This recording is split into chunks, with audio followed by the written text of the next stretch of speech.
Oscar from Missouri City has a question about a driveway install. Well, he's replacing a driveway and patio.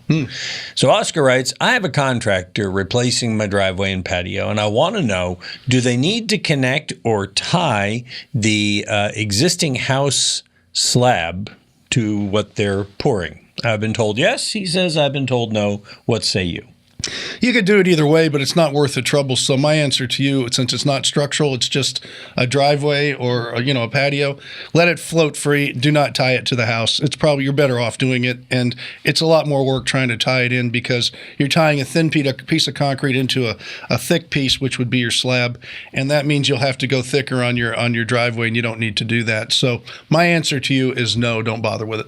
There you go. Pure and simple and straightforward. We'll help you out the same way. Send your question to HomeShowRadio.com using the Ask Tom form at HomeShowRadio.com. We'll answer it like these videos over here.